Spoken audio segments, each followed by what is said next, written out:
retrouvons au cœur de ces deuxièmes rencontres régionales des acteurs de l'éducation thérapeutique à Paris, en France, pour parler donc de cette éducation thérapeutique au nom du slogan « Voir, montrer, faire voir ». Voir l'éducation thérapeutique, ce fut l'occasion de le faire avec Yannick Blassoni. Bonjour. Bonjour. Patient relais, pourrions-nous dire patient partenaire, et vous allez nous en parler. Les mots d'avant, les mots d'après, parlons de ces mots pour voir le TP. Quels mots? Alors, les mots, je présenterai un petit peu mon parcours parce que avant l'éducation thérapeutique, j'ai pris une claque quand j'ai appris ma maladie et j'étais dans l'émotion, j'avais aucune connaissance, j'étais un peu perdu et j'ai eu la chance de rentrer dans le réseau Paris Diabète qui m'a éduqué, qui m'a apporté des informations, qui m'a permis de ranger un peu cette émotion et d'acquérir des clés pour gérer ma maladie. Donc c'est tout un environnement qui tient compte de ce que je ne sais pas, de ce que je dois savoir et avec une technique éprouvée pour que je puisse intégrer toutes ces informations. Vous l'avez soulevé à un moment, la question de l'émotion, de la relation entre ces deux individus singuliers que sont le soignant d'un côté, le patient de l'autre, avec leurs histoires, leurs envies, dans un temps très court, à l'espace d'une vie. Comment faciliter une meilleure compréhension entre le patient et le soignant, selon vous? Alors ça, au niveau du réseau, ça passe par le fait qu'il y ait maintenant de plus en plus une collaboration active entre les soignants et les patients. Moi, on m'a demandé si je trouvais mon compte dans ce que j'apprenais dans le réseau et j'ai dit que non parce que les premières fois où je suis arrivé dans les ateliers, dans les rendez-vous, etc., j'étais toujours sous le coup de l'émotion et j'attendais une réponse à cette émotion ou une explication de cette émotion alors qu'on a prodigué des informations et donc l'effet de ces informations n'a pas été efficace. Donc quand ils m'ont demandé si j'étais satisfait comme dans toute prestation, je leur ai dit que non et donc on est rentré dans une collaboration qui a permis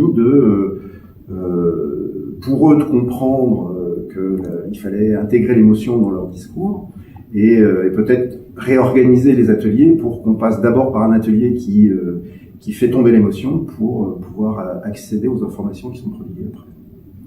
Merci beaucoup, on aura l'occasion, Yannick, de revenir à vous dans un instant. On va discuter à un moment avec notre seconde invitée, Catherine Olivet. Bonjour. Bonjour. Donc vous êtes la présidente du CIS Île-de-France, impliquée comme partenaire de cette démarche d'éducation thérapeutique. J'ai eu l'occasion d'assister à une intervention vivante, illustrée, les enjeux de l'éducation de l'éducation thérapeutique pour les patients. Pourquoi l'éducation thérapeutique, selon vous? Alors, je crois que c'est tout simplement déjà les enjeux de notre 21e siècle, qui fait qu'aujourd'hui, on ne meurt plus aussi vite des maladies diverses et variées qui peuvent toucher les humains, quel que soit leur âge, de l'enfance au grand âge. Et donc, on vit longtemps et on vit longtemps avec une maladie qui est chronique et qui va vous accompagner jusqu'à la fin de votre vie. Mais au 21e siècle, aujourd'hui, c'est devenu essentiel. Par le nombre de personnes qui sont dans ce processus de pathologie dont on ne guérit pas, mais avec laquelle on peut vivre, ou mieux vivre, et que l'on peut accompagner.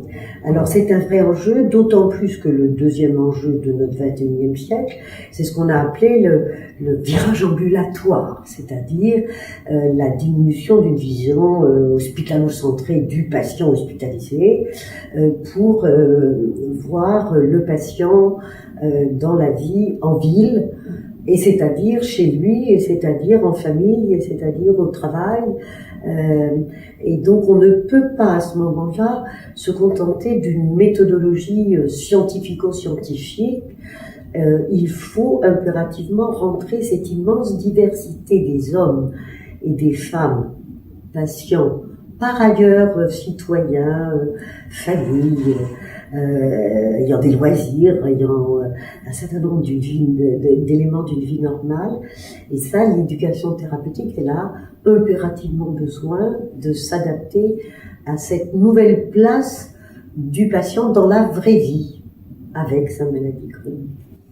Dans la vraie vie, quel beau lien avec une démonstration que vous faisiez tout à l'heure. On dit montrer l'éducation thérapeutique, c'est sans doute peut-être l'illustrer en la mettant en lien avec les espaces de vie. Tout à l'heure, vous citiez le travail, la maison, le couple, jusqu'à l'intimité, si souvent oubliée. Comment mieux l'incarner et mieux montrer à quel point effectivement faire de l'éducation thérapeutique, ou certains parlent aussi d'empowerment du patient, c'est comprendre tous ces environnements de vie. C'est-à-dire que ça nécessite quand même de lutter ou de rénover son raisonnement sur l'éducation thérapeutique, mais pas que d'ailleurs, où il y avait cette vision extrêmement hospitalo-centrée. Et c'est vrai que quand on est à l'hôpital, le patient, il est suspendu du monde. Il n'est plus au travail, il n'est plus à la maison, il n'est plus dans le lit conjugal. Et quand il a un problème, il appuie sur un bouton et il a une infirmière. Je pense que très sincèrement, c'est une vraie dimension qu'il faut apprendre. Il faut que les professionnels apprennent que la vie à domicile avec une maladie chronique n'a rien à voir. On voit par exemple le développement de la chimiothérapie orale à domicile qui prend une expansion extraordinaire. Eh bien, les événements secondaires, les effets secondaires d'une chimiothérapie, je pense très bêtement à une diarrhée, qui est quand même très fréquent, des troubles très fréquents de la chimiothérapie. Eh ben, à domicile, quand t'as pas d'infirmière pour te laver et pour changer ton lit, c'est l'épouse ou le mari qui va le faire, ou un enfant.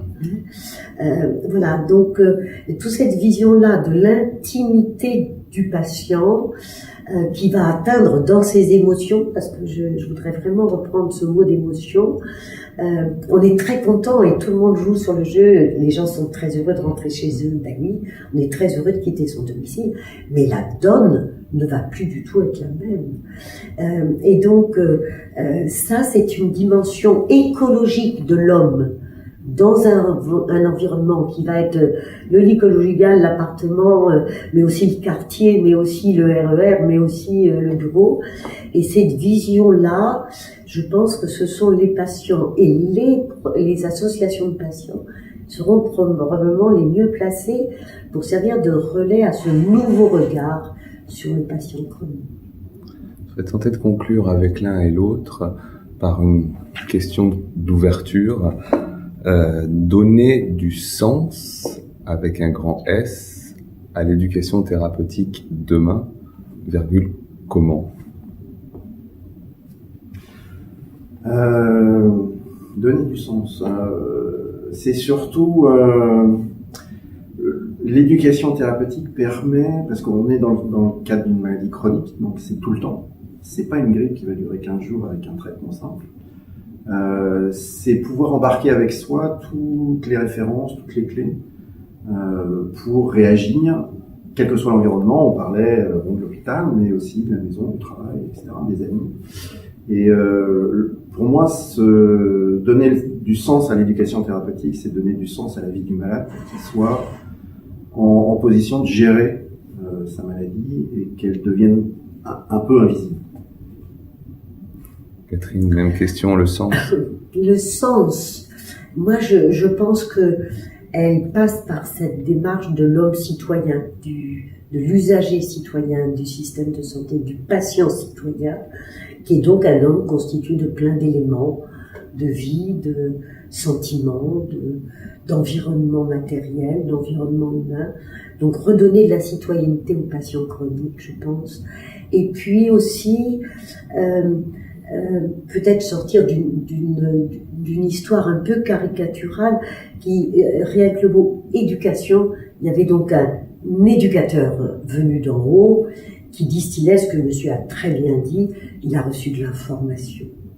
Or, l'éducation thérapeutique ne peut pas se résumer au mot « je transmets les informations essentielles pour qu'il connaisse sa maladie », c'est « je transmets quoi pour qu'il vive au quotidien sa maladie du mieux possible ».